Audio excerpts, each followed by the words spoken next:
महाराष्ट्राचा। नमस्कार, मी सुद्धा संध्यालामध्ये आपल्या सगळ्यांचं स्वागत। उपमुख्यमंत्री एकनाथ शिंदे यांनी अमित शहा यांची भेट घेतली। अमित शहा यांची भेट घेतल्यानंतर एकनाथ शिंदे यांनी पत्रकारांशी संवाद साधलाय।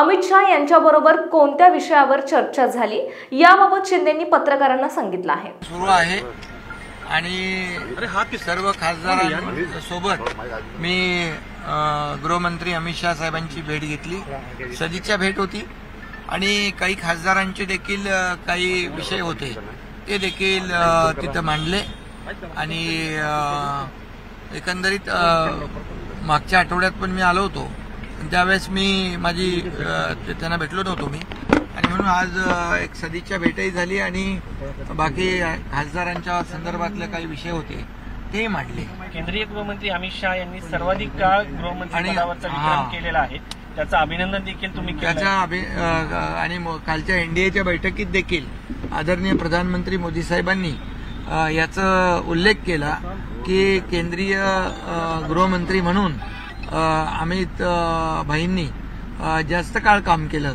आणि चांगलं काम केलं, आणखी खूप चांगलं काम करायचं आहे असं म्हणाले ते। त्यामुळे त्यांनाही शुभेच्छा द्यायचं होतं, त्यांचं अभिनंदनही केलं मी।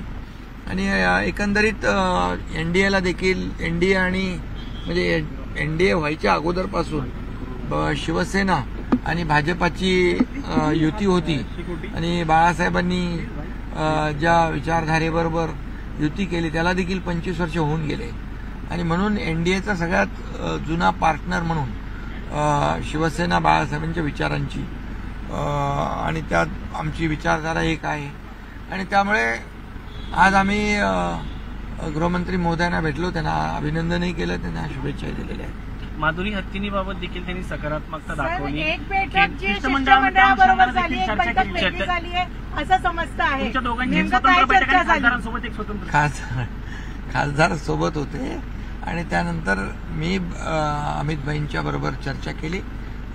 चर्चा म्हणजे आता लोकल बॉडी इलेक्शन्स आहेत महाराष्ट्रामध्ये, महायुती म्हणून आम्ही लोकसभा जिंकलोय, महायुती म्हणून विधानसभा आम्ही जिंकलोय, आणि महायुती म्हणून आम्ही आता स्थानिक स्वराज्य संस्था जिंकणार आहोत, आणि अतिशय सकारात्मक गृहमंत्री देखील त्या बाबतीत आहेत आणि खऱ्या अर्थाने चांगली बैठक झाली।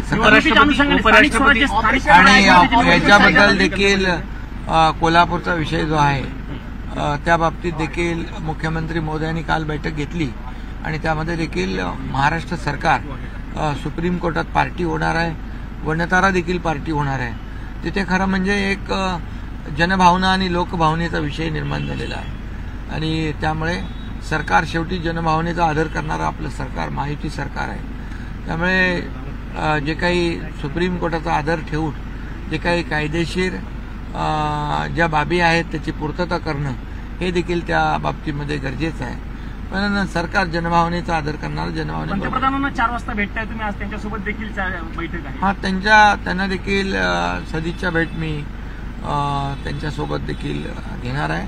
ताज्या आणि महत्त्वपूर्ण बातम्या पाहण्यासाठी आजच आमच्या संध्या लाईव्ह न्यूज चॅनलला YouTubeवर सबस्क्राईब करा आणि बेल आयकॉन प्रेस करा।